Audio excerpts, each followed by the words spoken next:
حبيبي السلام عليكم ورحمة الله وبركاته. عاملين ايه؟ يا رب دايما تكونوا بخير وعلى خير. النهاردة انا جاي اعمل معاكم وصفة سهلة وبسيطة وجميلة، اكلة المطاعم والفنادق.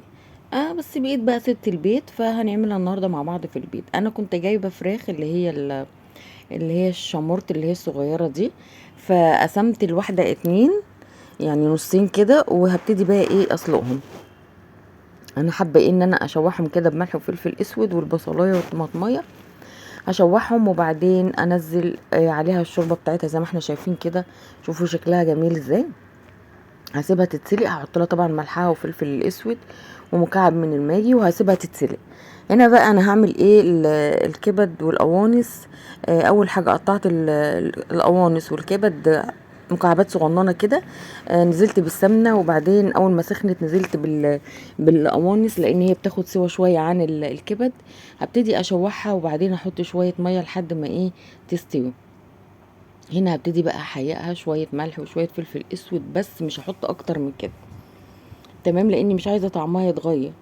فهبتدي اشوح فيها، وطبعا هي اصلا بتاعت فراخ شامورت صغننه، مش هتغيب في السوا قوي. نزلت هنا بفصين توم كده عشان يدوها تيست حلو كده، وعشان كمان الزفاره.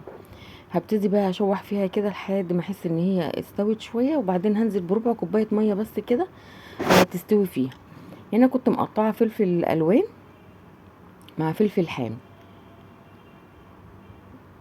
مكعبات برضو صغيره، نزلت بيها على القوانص. وهبتدي برضو اشوحها. انا مش عايزه الفلفل ياخد تسويه كتيره، يعني انا مش عايزه الفلفل ياخد تسويه كتير. طبعا انا نزلت كمان بالكبده. طبعا انا عملت رز ابيض مفيهوش اي حاجه، وحطيت في قالب كده، حطيت القوانص والكبده في ارضيه الطبق، وحطيت عليه كميه الرز. الفراخ حطيتها في الشوايه تحت الشوايه، لو حابه تعملي لها اي حاجه للوش كده وتدخليها الفرن، تمام.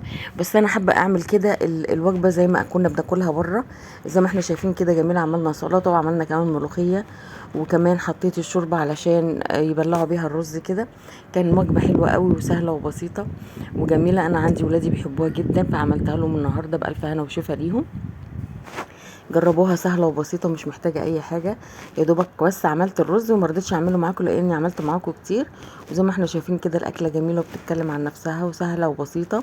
وقضينا يومنا زي ما احنا شايفين، الشوربه كده رايقه وجميله لانها فراخ شمرت.